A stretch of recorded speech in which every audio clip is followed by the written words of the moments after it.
Good morning, Mr. Speaker. And with permission, I will answer questions 1, 3 and 13 together. My right honourable friend, the Foreign Secretary, met the Israeli President, Mr. Herzog, and the Israeli Foreign Minister Lapid during their respective visits to the UK in November. I also recently discussed the situation in Israel and the OPTs with Israeli Deputy Foreign Minister Roll and Palestinian Prime Minister Shteyer. The Foreign Secretary made clear her commitments to the Abraham Accords at the Gulf Cooperation Council UK Kingdom Foreign Ministers meeting on the 20th of December. The UK is working with Gulf partners to help deliver shared prosperity and security for Arabs and Israelis alike. We support the objectives of the US Middle East Partnership for Peace Act, and we will continue to engage with the US to identify opportunities for further collaboration. I outlined the UK's support for increasing dialogue between Israelis and Palestinians at all MEPs like the Way Gala on the 12th of December. Alan Brown. Mr. Speaker. Meanwhile, evictions and demolitions continue in East Jerusalem aimed at eradicating Palestinian presence from the Holy Basin, a cemetery desecrated to make way for a Jewish national park, a new settlements plan designed to smash the concept of a two-state solution. So when will the UK Government actually take actions to demonstrate that violations of international law do indeed have consequences? Mr. Speaker, the UK enjoys a close and important relationship with Israel, and that enables us to raise important issues such as settlement demolitions directly with the Israeli government, which we do. The UK's long-standing policy is to pursue actions which support the creation of a viable two-state solution. That will remain the focus of our actions, both in our engagement with the Government of Israel and the Palestinian Authority. Stephen Crabb. Thank you, Mr. Speaker. If anybody wants to see something genuinely positive and uplifting when it comes to foreign affairs, they should look at the Abraham Accords and the fruit that's stemming from it in terms of the remarkable growth in trade, investment, people-to-people contact between Israel, the UAE and other Arab states. So, given the UK's excellent relations throughout the Gulf region and also its bilateral ties with Israel, does my right honourable friend agree that we are well placed as the United Kingdom to help foster the growth of this Abraham Accords fruit? And will he look at how he can encourage other states to embark on the same journey of peace and friendship with Israel? My right honourable friend is absolutely right that the UK enjoys excellent relations with all the signatory nations of the Abraham Accords. I indeed was in Bahrain when the first ever Bahraini ambassador to the State of Israel was announced, and it was genuinely a joyous occasion. The UK will continue to support the Abraham Accords, will continue to support greater joint working between the states in the region. Ultimately, that is the best way to pursue peace, to pursue prosperity and to pursue freedom for all. Holly Lynch. Thank you very much, Mr. Speaker. In 2017, I had the opportunity to visit Israel and Palestine, and what I saw in the West Bank really did shock me. We cannot ever see a return to last year's violence, and so I asked the Minister to renew our commitment to a international fund for Israeli-Palestinian peace based on the International Fund for Island model, and update the House on our international efforts to make the fund and lasting peace a reality. The Honourable Lady makes a very important point about the relationships between Israelis and Palestinians. The UK has, does and will continue to support and facilitate people-to-people contacts, cross-community contacts, as well as making sure that the Government of Israel and the Palestinian Authority also have a good working relationship. This will be and will remain a foundation stone of our foreign policy in the region. With regard to ALMEP, we have had discussions with the United States of America, and I've had discussions with representatives of the organisation, and will continue to explore what role the UK might play in the future delivery of that. Dr. Matthew Offord. Thank you, Mr. Speaker. The successful conclusion of peace talks between Israel and the Palestinians is key to bringing peace to the region. Yet Hamas publicly condemns peace negotiations and has committed itself to Israel's destruction. Does my right honourable friend agree that until Hamas disarms, Israel cannot be expected to negotiate with a terror group that calls for its very destruction?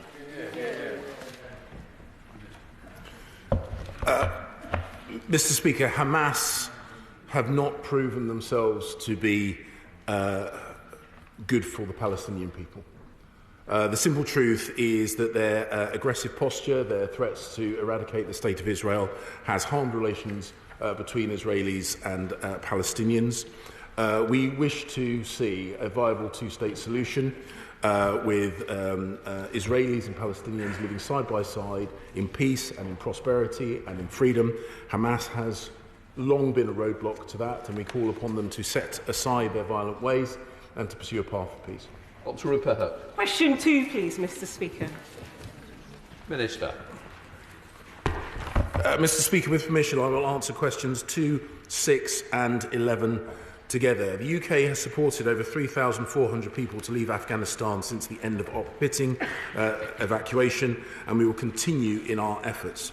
The UK is contributing £286 million in humanitarian assistance to Afghanistan this financial year, and we have disbursed over £145 million already so far. My noble friend Lord Ahmed in the other place visited Qatar on the 17th of January to discuss these issues directly with the Qatari government. Dr. Impahat. What was a monumental military miscalculation has turned into a humanitarian catastrophe, with Gordon Brown, bless his cotton socks, warning of 23 million women, children, people facing starvation. That's 97% of the population below the poverty line. What are they doing to ensure that aid bypasses the Taliban and reaches those in need, which includes all of our constituents, British nationals, who are still trapped in this nightmare, harbouring hopes of getting home? Mr. Speaker, as I said in response to her initial question, the UK has committed £286 million and already distributed £145 million. We do recognise that there is a pragmatic need to have a relationship of some sort with the Taliban. However, our conditions for this have always been clear: that they need to renounce violence, not be a haven for terrorism, and not take part in reprisal actions. Aid diversion is always an important consideration, and that is as true in Afghanistan as it is anywhere else. We are seeking to support the Afghan people, not prop up a Taliban regime. Thank you, Mr. Speaker. Mr. Speaker, yesterday I heard the shocking story of a refugee struck in Iran, unable to leave because he has been told he needs to register with the Iranian government. There have been cases of refugees in Iran being returned to their countries of origin. So he is too scared to register. Will the Minister act to ensure that cases like that don't occur, to secure a safe route and meet me to discuss this specific case? Mr. Speaker, I invite the honourable gentleman to write to me about this case. My noble friend, the Lord Ahmed, speaks with countries in the region that border Afghanistan. The House will be unsurprised to hear that our relationship with Iran is more strained than the relationship we have with other countries in the region. Nevertheless, we recognise that land routes across to Iran are an exit route for some people who are in fear of their lives in Afghanistan. It's not possible for me to comment on individual cases without more details. Thank you, Mr. Speaker. Afghan citizens at risk cannot move since without safe destinations in third countries to escape to, many of the risks experienced in Kabul will not be safeguarded against the specific measures in place. With the ACRS inoperable, government promises to protect minoritised groups, human rights activists and campaigners in tatters. What discussions is he having with the leadership in third countries to guarantee a safe destination? And how is the UK contributing to the safety of these people at this time? Mr. Speaker, I refer the Honourable Lady to the answers I've already given on this issue. We have supported over 3,400 people to leave Afghanistan since the end of the op-pitting evacuation in August. This includes over 2,200 Afghan citizens who either work for the UK or in support of UK objectives or are vulnerable. Female judges, LGBT activists, injured children, for example. The UK is absolutely playing its part, and we will continue to liaise with other countries both in the region and those that border Afghanistan to help alleviate the terrible situation that Afghans find themselves in. Mark Logan. Thank you very much, Mr Speaker. And the APPG in Afghanistan would like to invite the Minister's Department to give an update on what representations the Department has made to international counterparts in line with what the Honourable Member for York Central said against the force used by the Taliban against those protesting deteriorating living standards. Mr Speaker, I will pass on the comments he's made to my noble friend, the Lord Ahmed, and I know he takes the issues that have just been raised incredibly seriously. Lord Ahmed visited New York in October to hold events with Afghan women and speak at the UN's annual debate for women, peace and security, and my right honourable friend, the Foreign Secretary, has visited a number of countries in the region and beyond to solicit their support in alleviating the situation in Afghanistan. The Open Doors World Watch List identified Afghanistan as the most dangerous place in the world to be a Christian. Will the government put protection and support of Christians around the world and in Afghanistan at the heart of their foreign policy?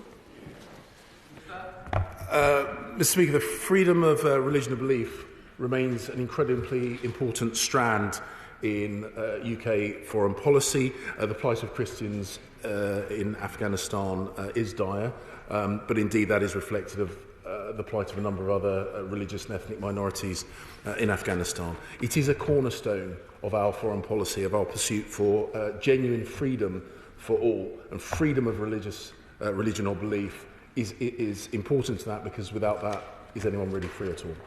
Steve Baker. Thank you, Mr Speaker. There are many people in Wickham who have connections to people stuck in Afghanistan who they believe would have had a pre-existing visa entitlement to come to the UK. What steps will the government take to make sure that those people who would have been entitled, had the government not fallen in Afghanistan, to make sure those people can, in fact, come and join their families in Wickham? Mr Speaker, the Foreign Commonwealth and Development Office and the Home Office have maintained a good and close working relationship on issues such as this throughout this. Obviously, entitlement for foreign nationals to have a settlement here in the UK is ultimately a Foreign Office competency. Home Office competency. I do apologise. Home Office competency, but we will continue to work closely with the Home Office on issues such as these. Minister, please. Mr Speaker, the situation facing millions of Afghans right now is unimaginable. Starving families lining up for food, parents selling their babies and handing teenage daughters to the Taliban for cash, a mother so desperate she sold her kidney and 2 of her daughters. Yet amid this horror, the UK government slashed the overseas aid budget, actually cut its support for Afghanistan from 2019 levels, and with only 2 months to go, dispersed only half of the humanitarian aid and assistance it promised.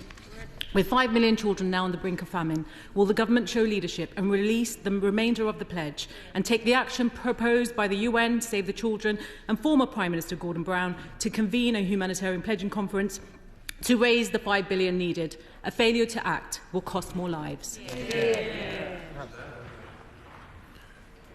Mr Speaker, the $286 million that we have